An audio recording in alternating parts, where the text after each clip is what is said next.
Hey everybody, this is Brian for Curiosity Continuum. This is the podcast for the company that is an industry innovating non-traditional company passionate about growing wisdom in the next generation. We're the essential bridge between the analog and digital worlds by building collaborative communities to unleash the power of adaptive expertise and innovation needed to thrive in the 21st century. These solo episodes are designed to you to hear my brain and then Josh's brain, kind of one at a time. And then most of our episodes, you'll hear that they are the combination of us together.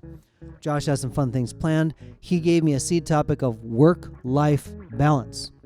Heh, let's see how this thing goes.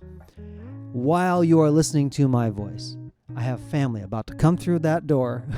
And I'm trying to balance the worky-lifey and the lifey-lifey. So wifey is not Maddie at me. Sorry, I'm in a mood right now. Anyway. Work-life balance. Let's just take the word balance for a minute, okay? Human beings are really terrible at balance. The pendulum will swing one way, then it swings back the other way, and somewhere in there you're supposed to find balance, right? Well, one of the best talks I've heard about balance was about the tension between both sides of like a seesaw, right? You have the left side of it, the right side, like on a fulcrum, like a teeter-totter, and it goes back and forth.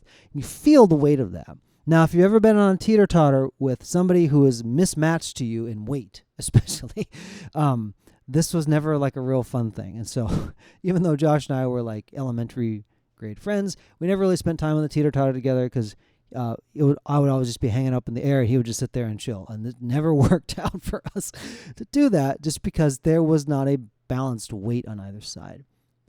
Funny, but true. Now, the speaker said, balance is standing in the center of the fulcrum. And that means that you may have a foot on either side, but you're actually closer to the center trying to balance. And you'll feel it go one way, and you got to adjust and move your leg and kind of stand. And I'm like, I really like that picture. The balance is in the middle, but it doesn't mean that you don't feel the pull left or right. But the calibration point is not trying to run back and forth to the left and to the right. It seems like a really like old school Charlie Chaplin kind of movie where something like that would happen. But the fulcrum point is a really interesting concept to me because it means that there's different areas of your life. And with that, there's the different theaters of life. Now, that's a term that my stepdad, rest in peace, said in his executive coaching. He talked about the theaters of life, meaning like these are the things that are important to you. These are the things that you prioritize in those particular theaters to be able to say, this is my financial life. This is my personal life. This is my professional life. This is my family life, whatever it may be. And he said that at any given time, you can't have more than like 5 to 7 theaters.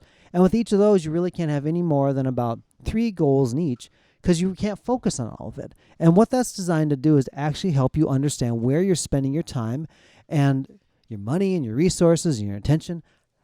And then you kind of have a review afterward. And part of his coaching program that he did, he had 2 careers. One of them was in the I think part of it was automotive. He did a lot of other things. And then when he had a second career, he was an executive coach. So one of the things he talked about was always constantly evaluating what it is to have balance in your life, meaning like you're going to take assessment and you're going to be unbalanced. You're going to find out where you're spending time, where you're not spending time. That's going to influence what you do in terms of like, now you have this information, what are you going to do with it? Honestly, setting some of those theaters up helps set the context for you to evaluate your life in terms of, are you happy? Are you spending the time where you want to? And he's even said too, as he's done those theaters and reviewed them regularly, that he realized he was overbalanced in something, but he was okay with it. Now, that may not seem like the traditional work-life balance, but he said, I really enjoy doing this thing. And this was actually the thing that led him to retire finally from executive coaching, is the things he liked about it, things he didn't like about it, where he was in his life stage. Is like, I enjoy this part of it.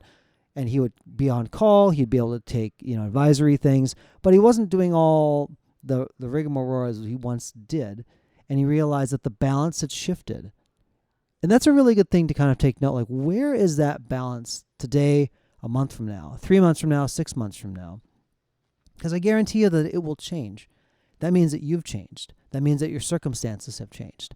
That may mean that Some things are in your control, some things are out of your control. But those activities are talking about where you're finding balance. Because, see, I think what happens in people's minds is that you think that you have to compromise one or the other.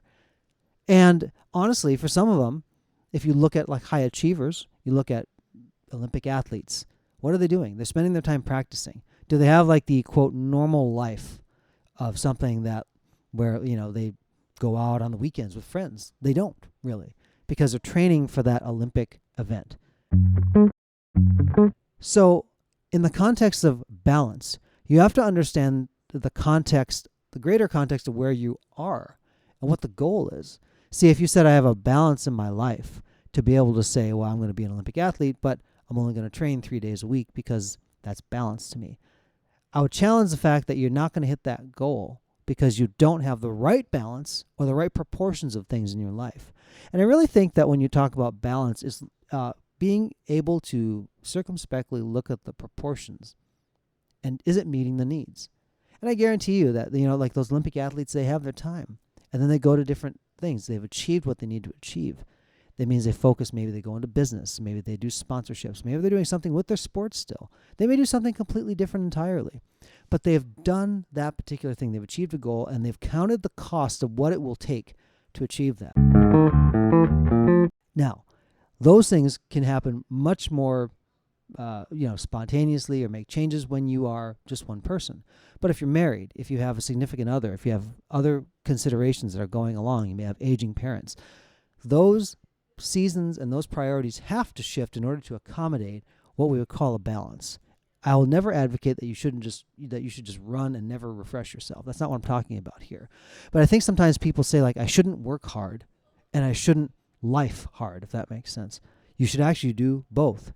But you should also be very aware of the season you're in, the proportions of it, how long those proportions last, and what it's going to take for you to hit your goals. And again, if those goals are something that you don't want to hit anymore, then it's probably good to go back and re-examine those theaters to say, what is priority? What is something that's going to move this forward the way I want to?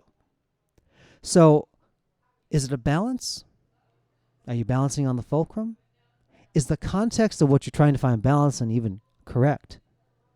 Do you need to change your mindsets on something? Do you need to take a moment to say, I need to rebalance and recalibrate what I prioritize, and I know what season I'm in my life? Sometimes people feel like they've left something behind, especially stay-at-home moms. For those women and parents and dads who stay home with their children full time, especially when they're little, it's a very special thing if you can do it. And one of the most unrecognized, underappreciated jobs in the whole wide world. There are no benefits.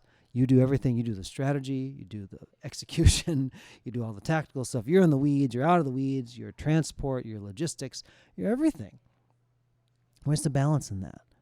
We have to understand, like, over the arc of time as well, not just in a day, but how is that shaking out? There'll be days where you're completely unbalanced. So you not only do you have to understand the context and the proportion, but you're understanding the time frame that it all fits into. So one day when your children are sick and you're home, you're taking care of them. Well, are you out there? Did you take a shower that day? Did you get a chance to work out? Did you even get out of the house to go to the grocery store? Is there laundry all over the floor? Your life is important at that time to take care of those babies the way that you need to. And those times will balance out with the times when you're going out and doing all those things. So always make sure that you're calibrating your context correctly in that to understand what is your balance point in the context you're in for your work, for your life. I'll leave you with that thought. Until next time, this is Brian for Curiosity Continuum.